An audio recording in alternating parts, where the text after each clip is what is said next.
blessed to live 40 minutes from the Mayo Clinic in Rochester. World famous Mayo Clinic.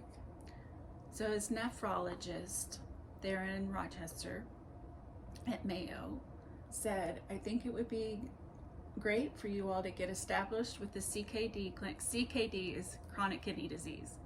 We'll say CKD a lot. Yeah.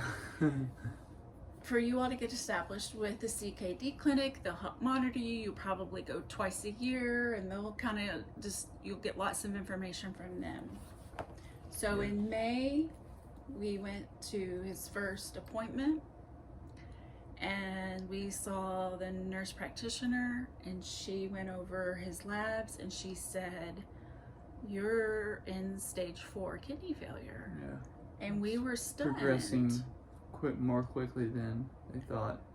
We were stunned. We didn't know that like he was trending down again. Yeah. And she said, has anybody talked to you about the transplant process? And we were not expecting. Oh, I'm getting emotional. Yeah. Just remembering. It was kind of shocking. Just remembering the emotion of being in that room again and being told that news. Yeah. It was like the words hung in the air, and then all of the air got sucked out of the room. Yeah.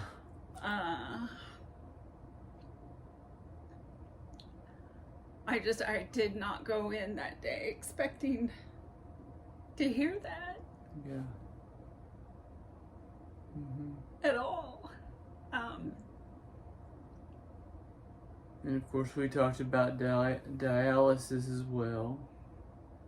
The preferred route would be kidney transplant from a living donor.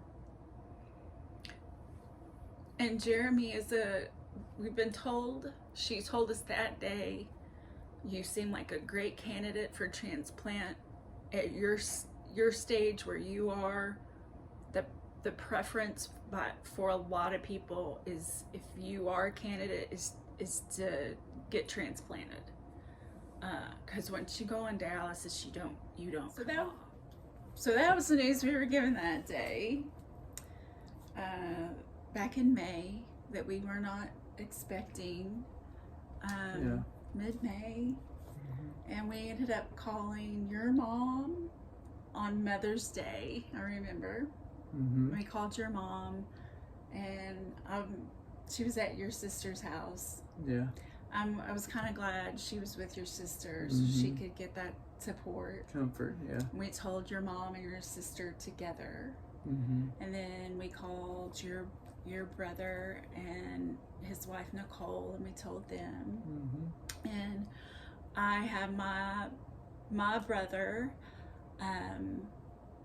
get my parents together, and I was like, I don't know if my dad's gonna be able to hear on speakerphone, so my mom and my brother can fill him in on whatever he doesn't hear, he's not able to hear. Technical challenges there. But we told them. But I remember I did text my bestie Sarah that day as we left, and I just was like, this is what we were told. And I just remember him being like, oh, Jennifer. And so we just kind of started to tell people that this is what we were told. Like, it looks like it's a possibility. This is what's ahead. Jeremy's facing a kidney transplant. And as time's gone on since in the last few months, his labs are trending downward. But at his last appointment, Jessica, his nurse practitioner, said, "You're stable.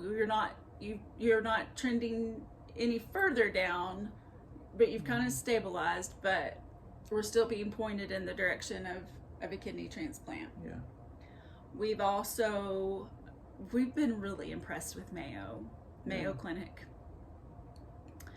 That they're preparing us now because The terms we're using is the terms we're learning are dialysis is a bridge to transplant. So if Jeremy starts to feel bad and if anything changes in his status, he can go ahead and go on dialysis before we're at the point where we're ready for a transplant. Right. Yeah. And he's been told about the different types of dialysis and like going to in-center. You don't have to know all of this right now, but the different types of dialysis and which option he's wanting to choose, which, just in case you're curious, is peritoneal. Peritoneal. Anyways, the type that he could do while I'm sleeping. While he's sleeping. So we've already had a nurse come to our home. They say that makes you less tired rather than going to a center during the day. So it's a good choice. So we've already had a nurse come to our home, and she said, I basically just need to make sure you have a roof over your head and you have power. And but I'm so glad they're doing this now, kind of preparing us and giving us information along the way instead of us having to take it all in all at once immediately when he has to have it. Like, it's a lot of information, y'all, and it's a lot. It's a lot, and I feel on overload. Yeah, I do too. Yeah, it's a lot of information, but they're saving lives and extending lives, and it's worth it. Yeah. The other big way that this has impacted Jeremy and both of us is he's had a drastic change to his diet. Yes. The renal diet is no joke, y'all. He's on a low protein, low sodium, low potassium, low phosphorus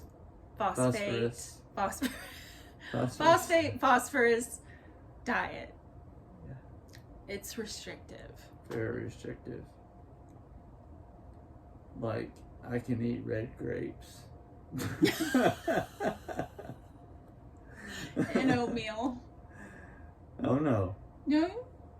No, well, it's on one of the lists. Oatmeal is on one of the lists. It might not be that high, but there's several foods that you just have to limit the amount that you partake in, But it hit me the other day, y'all. And then there's others like potatoes, which you wouldn't think would be, you would think potatoes are really healthy, unless you fry them or something, and but they are really high on all that bad stuff. High in potassium. Yeah, like one of the highest foods in potassium overall in potassium. He loves milk. If he allowed himself, he'd drink a gallon every day. Very high in potassium. Yeah. Excuse me. So I can have literally a measured cup of milk every day. And then... I'm not kidding when I say he could drink a gallon of milk by himself. I've bought 2 gallons of milk for us to have, and they're gone in like 3 days. Yeah.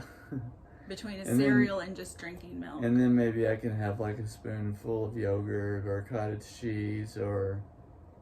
and cottage cheese is high in sodium. Yeah, it is. It's been tough.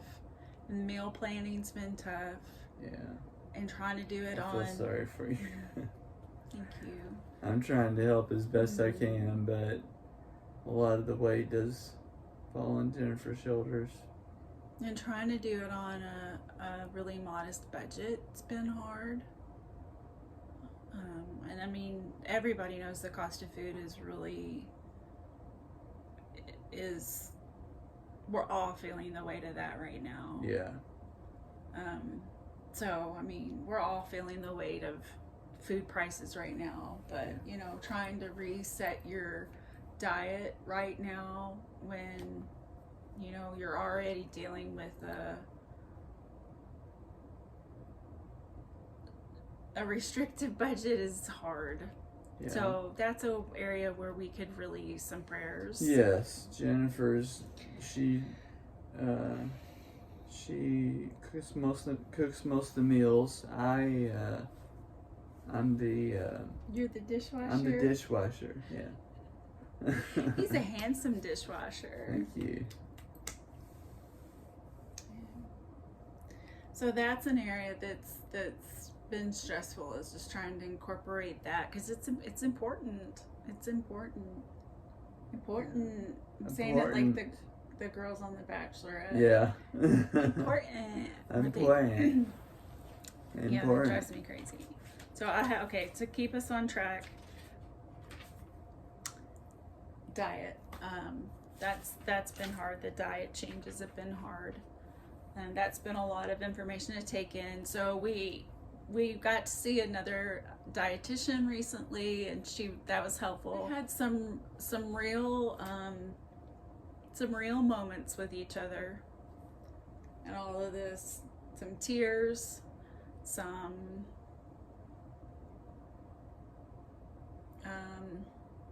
me just losing it, just feeling some really raw emotions, and us having to remind each other what's, you know, early on when I shared this with a friend, he said to me, he gave me a good reminder: lean into the Lord and lean into each other. Yeah. And I have put that on repeat in my mind. Mm-hmm. Lean into the Lord and lean into each other. Yeah. And that's been important to just remember over and over and over. Yeah. Through all of this. Mm-hmm. And one day when I was having a really hard time, as we were making appointments about learning about dialysis, it just I'm like, this is getting real. Yeah. This is getting real. Like, the reality of it all. We're not talking in, this is becoming more and more tangible. We're not talking in abstracts anymore. It just all hit me, and I almost had my first panic attack in a few years. And I had to go outside, and we sat on the back steps, and Jeremy said to me, "I'm sorry." I'm sorry that I'm causing you so much pain and stress. And I felt bad that he felt that way. And I said, "Jeremy, this isn't you. I'm not upset with you. I don't see this as you aren't the source of my pain or my stress. This is, your kidney disease is outside of you." Yeah. Like, it's its own entity. Like, this illness it's a separate thing. And we're a team. We are a united front. And it's me and you against the world mentality. And it's not his fault, and I'm not mad at him. And I felt bad that he was carrying that around or interpreting any of my sorrow. Kind of wrap things up here. So we want to just ask for prayers. And we'll be getting into more things about transplant information, people who might be interested in donating a kidney. We'll provide information about that as we're learning more. And we want your prayer requests. We want to pray for you. Yeah, definitely. So leave your prayer requests in the comment. So definitely. We'll be talking to you more about all of our different social media areas. Grandma areas.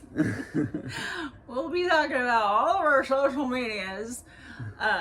We've set up an Instagram account. We've set up a Twitter or X or whatever the kids are calling it these days. I'm in the process of setting up Facebook, which is designated Facebook that's not a private personal account. Was not as easy as I thought it was going to be. We're working on all of that, so stay tuned. If you are already on Instagram, it's at We Need to Talk About the Johnsons. That was easy. Anyways, Jeremy, do you want to share any ways that people can be praying for you? Yeah, just we believe. Hello, we believe that God is still a healer, and He can heal my kidneys. He can heal one of them or two of them, or He can give me a healthy kidney that's donated to me. We're just trusting Him through this process. So please pray with us. Thank you. Amen. So thank you so much for joining us for our first Thank you. episode of We Need to Talk About the Johnsons, part 1A and part 1B. We really appreciate you joining us for this journey, both Thank the you. podcast journey and this health journey that Jeremy is on and I am by his side on. So we thank you so much for that and want you to stay with us. Yeah, stay with us. We have a lot more to share with you. It's okay to interact with us. We love your comments. Go right ahead and make comments, and hopefully we'll be able to answer those comments and interact with you. Yeah. So again, thank you. Thank you for being with us. Yes. So we've kind of decided that this podcast that we've been planning for over 4 years, we weren't anticipating this healthcare. I don't even know what to call it. We weren't anticipating that this was going to be part of the journey. Jeremy needing a kidney transplant. That was not on our radar at all at that time. No. So we've decided that this is going to be a good outlet for us to share information about that, what we're learning, and for us to kind of for this to be a good way for us to kind of let people be informed about that. There are going to be people who will be joining us on the journey who are like, I don't even know those two people. I don't know them. And they're going to want to know more, and that's great. Welcome. And then there are people who are watching this because they've known Jeremy or they've known me for years and they want to know what's going on with us. And so we don't want you to feel like this is the only place that you can get information from us about what's going on with Jeremy or either of us. This just feels like a good place for us to share a lot of information in one place. Jeremy said, please leave comments, ask questions, feel free to ask questions, and let us know what kind of things that you might want us to delve into a little more. One last little note, our goal is to release new podcast episodes on Wednesdays. Likely in the afternoon.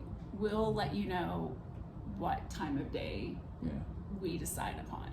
So look for new episodes on Wednesdays, and things are going to get kind of crazy here coming up for us with doctor's appointments. So if we can't reach that goal, hey, we won't. Because you've got to pivot. So, all right. Thanks so much. Love y'all. Don't wave, Jeremy. I told him earlier not to wave, and look at me. I'm waving.